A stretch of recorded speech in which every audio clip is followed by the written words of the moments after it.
በስመ አብ ወወልድ ወመንፈስ ቅዱስ አሐዱ አምላክ አሜን።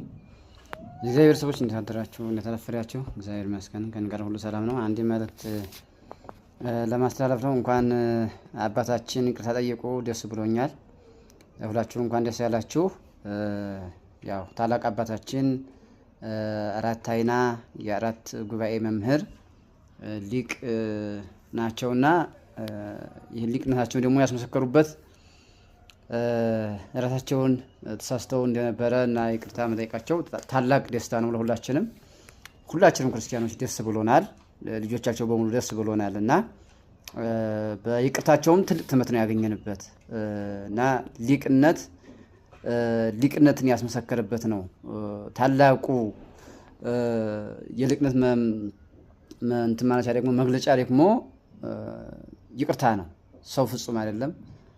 ፍጥረት በሙሉ ፍጹም አይደለም። ስህተት አለበት፣ ድክመት አለበት። ድክመቱን ደግሞ አምኖ ተቀብሎ ደግሞ ድክመቱን ለማሻሻል በይቅርታ መታረም ታላቅነት ነው ከምንም በላይ ማለት ነው እና ከዚህ ጋር በተያያዘ በጣም ብዙ ሰዎች ብዙ ነገር እያሉ ነው። ስድብም ጭምር ዘለፋም ጭምር አለ እና ታላላቅ ከሚባሉ ተሳሳትኩ እኮ ሰውን አደናገርኩ እንዴ? 100% ስህተት ነው። በቃ ለስላሴ አብዛኞቻችን ለመላእክት ለነፍስ ጾታ አይነገርም፣ አንቀጽ እንጂ ጾታ አይነገርም ነው። ምን አባሽ የታባቃቀው የታባቃቀሽው ምናምን የሚባል ነገር ብዙ ከመምህራችን በጣም ከምንወደው ከምናከብረው ከዲያቆን አሁን ዛሬ ወደ ምንኩስና ሄዷል ዲያቆን እርዳኖስ፣ ሌሎች መምህራኖች ትንሽ የሰጣ ገባ ነገር አለ። እውነት ለመናገር ይቅርታ ለምን ጠየቁም የሚሉ መምህራኖች እንዲያሉ አይቻለሁኝ። ለምን ይቅርታ መጠየቅ ያለባቸው ምናምን ነገር ሌላ ጓግጭ የሚሉ አሉ እና ግን እሱ ጥሩ አይደለም። እውነት ለመናገር ይሄ ሌላ ጽንፍ ከመያዝን የሚያመለክተው እንጂ እና አባቶች ሰው ይሳሳታል፣ ማንም ፍጹም አይደለም። ግን አንዳንድ ጊዜ ሰው ደግሞ ሲሳሳት የሌለ ደግሞ አውርዶ ማየት ጥሩ አይደለም እና ብዙ አይነት ቃላቶች አሉ። በቃ ወደ ምረት ላይ ማይክ ተይዞ ካሜራ ተደቅኖ እንደዚህ አይነት ስላሴ እንግዲህ ሴትም ወንድም አይደሉም። እሺ ምናምን የሚባል እኔ በደንብ የሚሰጡ ሰዎች አሉ እና ዞሮ እኛ ሰው እንግዲህ ቅዱስ ቤተክርስቲያናችን ሰው አይሳሳትም አትልም፣ ሰው ፍጹም ነው አትልም። ሰው ግን በስህተቱ አምኖ ንስሐ የምትሰራው ለዛ ነው። ንስሐ እኮ ማለት እኮ የስህተት ማረሚያ ነው አይደለ እንዴ? ስለዚህ አንዳንድ ጊዜ ንስሐ ማለትም ይቅርታም ነው በነገራችን ላይ እና ስለዚህ ሰው ለምን ይሳሳታል በቃ የሚሉ አሉ። እነሱ እናንተም ተከራይላችሁ እናንተም ተሳሳታላችሁ። ማንም ሰው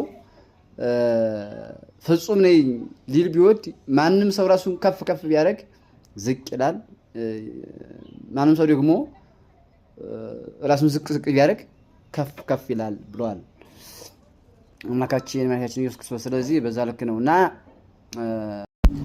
እና ስለዚህ መሰዳደቡን መወነጃጀሉን እንቶ አይጠቅም እና ትሕትናን መላበስ ፍቅርን ገንዘብ ማድረግ በስብከት በሕይወት ነው፣ በስብከት ብቻ አይደለም እና ስለዚህ ታላላቆች አባቶቻችን መምህራን ሊቃውንት ፍቅርን አስተምሩን፣ ትሕትናን አስተምሩን፣ ይቅርታን አስተምሩን፣ ምህረትን አስተምሩን፣ የዋህነትን ቸርነትን አስተምሩን እንጂ የታባካቀህ ነው የታባሻቀሽ ነው የሚል ከእናንተ ይሄ ነገር ሲወጣ አሳውቁን። አናቅም፣ ልክ ነው፣ በጣም ደካሞች ነን፣ በአንዲም በሌላም ዝለናል። ማወቅ ባለብን እድሜ ማወቅ ባለብን ደረጃ አላወቅንም። በጣም ድክመቶች አሉብን፣ አሳውቁን እንጂ ሰው ባለማውቁ በነገራችን ላይ ባሪው የሆነ ነገር ይጮሃል። እውነት ነው። በፌስቡክ ዓለም በቲክቶክ ዓለም ብዙ ምዕመናን ጮኸዋል። ጮኸታቸው ግን ያን ያክል የሚዲያ ሽፋን ከመሆን በዘለለ የሚያመጣው ተጽዕኖ የለም። ልክ ነው። ነገር ግን ደግሞ ያን ዲስሚስ በሚያደርግ መንገድ ወይም ደግሞ ዲሚኒሽ በሚያደርግ መንገድ ሳይሆን ጀስት ኢንፎርስድ እነሱን ማድረግ ብቻ አይደለም ማስተማር። ሰው በመጣበት መንገድ አይደለም ማለት መመለስ ያለበት አይደለ? ስለዚህ ማስተማር ይቅደም እላለሁ፣ ፍቅር ይቅደም እላለሁ። ስለዚህ ይሄ መወነጃጀሉን እንተው፣ መጎጃጀ ነው እንቶ እና ስለዚህ ፍቅር እናስቀድም፣ እርስ በርሳችን እንተሳሰብ እና ፍቅር እናዳብር። በተለይ ደግሞ ኦርቶዶክስ አንድ ቀጥተኛ እውነተኛ ሃይማኖት ናትና እንደው በእውነተኛ መንገድ ላይ ቆመን እርስ በርሳችን ግን ባንተቻች ትችቱን ብንቶ ባይነኝ እኔ የሚያጠፋ ካለ መታረም አለበት። እንዲታረም ደግሞ ማስተማር ነው እንጂ የታበሻቀሽ የሚል የምስራቃውያን ኦርቶዶክሶች መንፍቅና አላቸው የሚባልም አባባል አለ እያሉ ነበር መምህራችን መምህር ዮርዳኖስ። እንግዲህ 5 አሃት ቤተክርስቲያኖች አሉ ብለን ነው እኛ እንግዲህ የምናምነው። ግብጽ፣ ህንድ፣ አርሜኒያ፣ ኢትዮጵያ እነኚህ አሃት ቤተክርስቲያኖች የሚባሉት ማለት ነው ላይበሪያን ጨምሮና ስለዚህ እንግዲህ ከአስተምሮ ውጪ ከሆኑ መንፍቅና ካለበት ወይ ደግሞ ትምህርቱ ላይ ህጸጽ ካለበት እኛ የኢትዮጵያ ኦርቶዶክስ ተዋህዶ እምነት ተከታዮች ወይ ደግሞ በኢትዮጵያ ኦርቶዶክስ ተዋህዶ ሃይማኖት አማኞች ምእመናን ነን። የምንቀበለውም የኢትዮጵያን ኦርቶዶክስ ተዋህዶ እምነት አስተምሮ፣ ትምህርት፣ ስርዓት፣ ዶግማ፣ ተውፊት የምንከተለውም እሱን ነው እና ስለዚህ ከዛ ልክ ነው ያለው ነገር። ሌላ ይሄ እንደው ትንሽ እኔ በጣም እንትን እላለሁኝ ታዘባለሁ አንድ ነገሮች ላይ ማለት ሰው ትንሽ ሲያቅ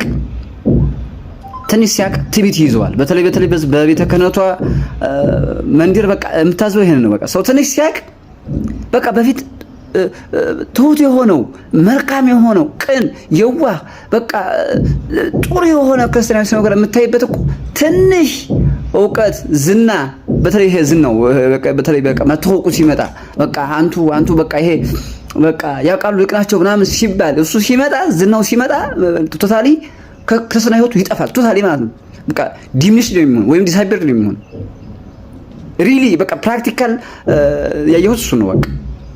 ስለዚህ ካሱ ክርስትና ህይወቱን ብናመጣው ህይወቱን ብንኖረው ነው የሚሻለው እንጂ አሁን ዝና ሲመጣ ሀብት ሲመጣ ክርስትና ህይወቱን አሽቀንጥለን ለዝና ብቻ የምንጨነቅ ከሆነ ያ ኪሳራ ነው፣ መንፈሳዊ ኪሳራ ነው የሚሆነው እና ስለዚህ ከዛ አንፃር ነው ማየት እንፈልገው። አሁን ማህበር ሁላችሁም የምታውቁት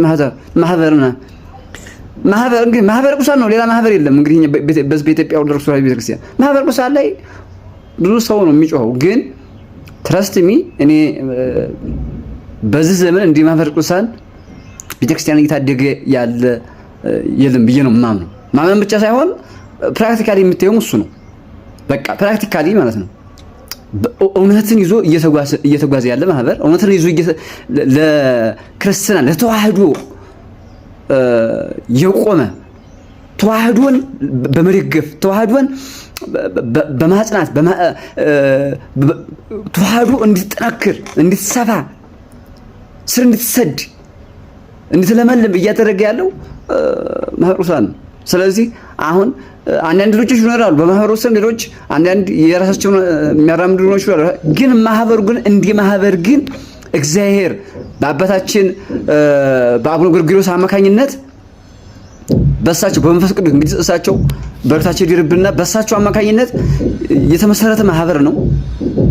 አባታችን ናቸው ያቋቋሙት የመሰረቱት። ሌሎች ደግሞ ብዙ አሁን ወንድሞች እህቶች ያስተማሩ ክርስትናውን ያስፋፉ ያሉ ሐዋርያቶች ያሉበት ስብስብ ነው። ስለዚህ እንዲያው የሆነ ዝና ስናገኝ የሆነ ስም ስናገኝ በቃ በማናለይብነት እንተፋው ነገር ብዙ ጥሩ አይደለምና ብዙ ወንድሞች እህቶችን ያስቀይማል። እንደገና ክርስቲያን ቤተክርስቲያንም ያስቀይማል አንዳንድ ጊዜና ስለዚህ ትንሽ አስተምሮ ላይ ብንሰራ ይሻላል ነው።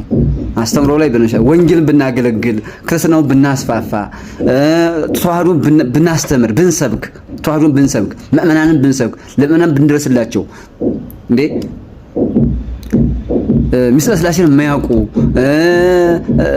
ተዋህዶስ ምንድነው ብለው የማያውቁ እምነቱን ያልተቀበሉ ብዙ ወንድሞቻችን በተለያዩ በደቡብ ክልል በኦሮሚያ ክልል አሉ።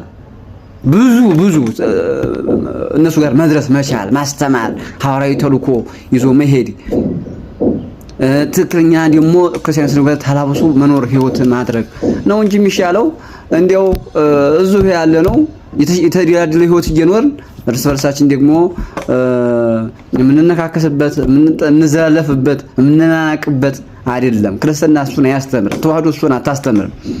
ተዋህዶ ራስን ዝቅ ማድረግን ጓደኛዬ ይበልጣል ማለት ነው የምታስተምረው እና ስለዚህ በዛ ልክ ብንኖር ይሻላል። እኛ እየተቀደብን ነው። በነገራችን ላይ በኢትዮጵያ የመጀመሪያዋ ሃይማኖት አንዲት ነው፣ ግን የመጀመሪያዋ እምነት በኢትዮጵያ እንግዲህ በታሪክ እንደምናውቀው ኦርቶዶክስ ተዋህዶ ወይም ክርስትና ነው። በኦሪት በሐዲስም ክርስትና እምነት ክርስቶስ ደግሞ ከተወለደ በኋላ ተዋህዶን ሰብካ ይዛ አስተምራ እያስተማረችም የምትገኝ ይዛም የምትገኝ ናት የኢትዮጵያ ኦርቶዶክስ ተዋህዶ ቤተክርስቲያን። ስለዚህ በኦሪቱ መስዋዕት ይሰዋባታል። መርጦ ለማርያም ምስክር ናቸው እና ስለዚህ የመጀመሪያዋ ሃይማኖት ሀገራችን ውስጥ ያለችው አሁን ግን ያለው ነገር ያው ታውታላችሁ ማለት የሚታየው ነገር። ስለዚህ እባካችሁ በቃ የኢትዮጵያ ኦርቶዶክስ ተዋህዶ ቤተክርስቲያን ሀገር ናት። እውነት ለመናገር ሀገርም ናት፣ ሀገር መስራች ናት። የትምህርት መሰረት፣ የመድኃኒት መሰረት፣ የእምነት መሰረት፣ የትህትና መሰረት፣ የፍትህ መሰረት፣ የዲሞክራሲ መሰረት፣ የነጻነት መሰረት፣ የሁሉ ነገር መሰረት ናት። ነገር ግን ይሄን መሰረት እነሷን የሚሸሹ ብዙ አካሎች አሉ ከውስጥም ከውጭም። ስለዚህ እኛ ደግሞ ብዙ ነገር በወሬ ሳይሆን በተግባር እየኖርን ይችን ሃይማኖት እንኑርባት፣ ህይወት እናፍራባት የሚል መልእክት ለማስተላለፍ ነው። እግዚአብሔር ይስጥልኝ። አመሰግናለሁ።